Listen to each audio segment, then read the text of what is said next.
2026 දාන අලුත්ම YouTube video එක තමයි මේක. ඉතින් බලන්න 2026 ඕ ලෙවල් ලියන්න ඉන්න ඔයාට සහ 10 වසර ළමයිට ඉතාම වැදගත් ගානක් තමයි අද මම කියලා දෙන්න යන්නේ.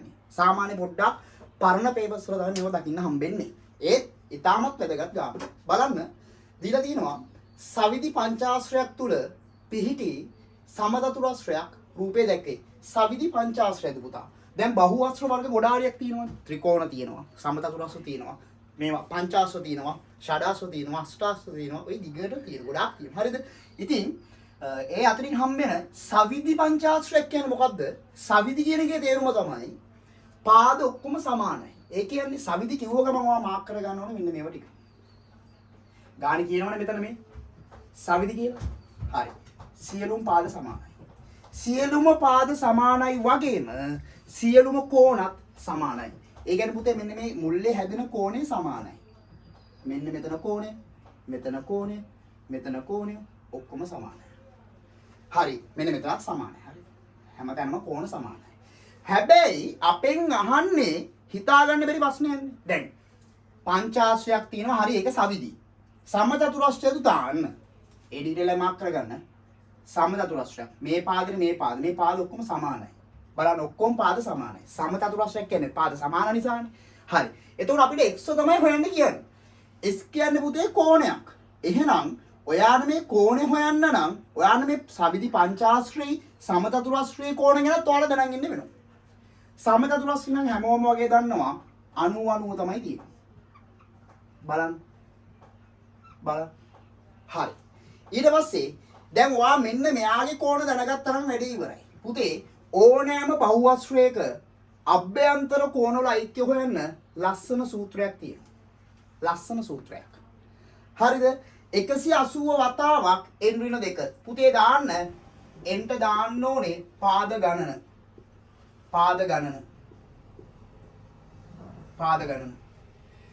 පංචාශ්‍රයක් නම් පාද 5යි. එහෙනම් 180 වතාවක් 5 ඍණ 2. 180 වතාවක් 5 ඍණ 2 කියන්නේ 3යි. 180 වතාවක් 3. 180 වතාවක් 3 මේ ගුණිතය තමයි තියෙන්නේ මෙතන. 180 3ක් කියන්නේ 540යි. එහෙනම් පුතේ සම්පූර්ණ පංචාශ්‍රයක් ඇතුලේ අභ්‍යන්තර කෝණ ඔක්කොගෙමයි කියන්නේ 500 කීයද? 540යි. ඉතින් හරිම ලේසියෙන් හොයාගන්න පුළුවන් මේ එක කෝණයක් කීයද කියලා. කොහොමද? දැන් මම කියවනේ කෝණ ඔක්කොම සමානයි කියලා. ඇයි? සවිදි නිසා කෝණ ඔක්කොම සමානයි. එහෙනම් පුතා මෙයා ඔයාට පුළුවන් මෙතන මේ කෝණ ගණන් කරන්න. 1යි 2යි 3යි 4යි 5යි. කෝණ 5ක් තියෙනවා. එහෙනම් 540 බෙදන්න ඕනේ 5යි. 545න් බෙදුවම එනවා කීයද බලන්න? පාඩ 5 1යි මෙතන 2යි. 4ට නෑ බිඳුවයි කියලා දැම්මා. ඒ 4 මෙතනට ගියා. 40ට බැලුවා 8යි. 108යි. හරි. මතක තියාගන්න. ඒ බෙදන එක නම් මට කියලා දෙන්න අත්‍යවශ්‍ය නැහැ. මේක ඕලෙවල් ලෙමෙට් මේක බෙදා ගන්න පුළුවන්. හරිද? යම් කිසි ක්‍රමයකට බෙදා ගන්න පුළුවන්. හරිද? හරි. එතකොට 108යි. මේ එකක් 108යි. 108යි. මේ හැම එකම 108යි ඈ. මෙන්න මෙතනත් 108 තමයි එන්නේ. හරි. මෙතනත් 108 මේ බලන්න. දැන් මේ හැම එකම 108යිනේ. මෙතනත් 108යි. පුතේ ඔන්න බලන්න. මෙතනත් 108යි. මෙතන 90යි. ඔයාට ඕනේ හොයාගන්න x. ඔයා දන්නවද තව දෙයක්? මෙන්න මේ පාදේ සමානයි. ඒකේ තේරුම මොකද්ද? මම මෙන්න මේක මකලා දාන්න නැත්තම් පොඩක් ගාන හදාගන්න අමාරු වෙනවා. ඔයා තව තීරියක් දැනගෙන ඉන්න ඕනේ. දැන් 108 කියන එක හොයාගත්ත හරි එක හරි. ඒක අපිට යූස් වෙන්නේ කොතනද කියලා මම කියන්න තව පොඩ්ඩකින්. මෙන්න මෙතනට දාගන්න පුළුවන් වුණා වැඩේ හරි. මෙතන 90යි. මෙන්න මේ චූටි කෝණය. මෙන්න මෙතන කෝණය කීයද? 108ක් නේ. මේ සම්පූර්ණ එක 108යි. මෙතන 90යි. 90ට තව කීයක්ද එකතු වෙන්න ඕනේ? 90ට තව කීයක්ද? 108න් 90ක් අඩු කරන්න. හරිම සරල දෙයක්. 18යි. එහෙනම් මෙන්න මෙතන කෝණේ 18යි. මෙන්න මෙතන කෝණේ 18යි. ඔයා දැනන් ඉන්නොත් තවත් තීරිය එකක් තියෙනවා. සමද්විපාද ත්‍රිකෝණ. සමද්විපාද ත්‍රිකෝණයක සමාන පාදවලට සම්මුඛව ඉන්න කෝණ මොකද වෙන්නේ? මෙතන x නම් මෙන්න මෙතනත් x. මේ දෙක සමාන වෙන්න ඕන. එහෙනම් පුතා මේ පාදේ සමානයි. මේ පාද ඉස්සරහා ඉන්නේ මේ x. එහෙනම් මේ පාද ඉස්සරහට මෙතන දෙන්නත් ඕනේ x. පුතේ ත්‍රිකෝණයක් ඇතුලේ කෝණ තුන නේද? ත්‍රිකෝණයක් ඇතුලේ කෝණ තුන තියෙනවා. ත්‍රිකෝණයක් ඇතුලේ කෝණ තුන එකතු කරාම කීයද දෙන්න ඕනේ? ත්‍රිකෝණයක අභ්‍යන්තර කෝණ වල කීයද? ආන්සර් 180යි. එහෙනම් පුතා පැත්තක් කොයිද තියෙනවද එතන? හරි බලමු. මෙතන xy මෙතන xy මෙන්න මෙතන 18යි. x ඒවා 2යි 18යි.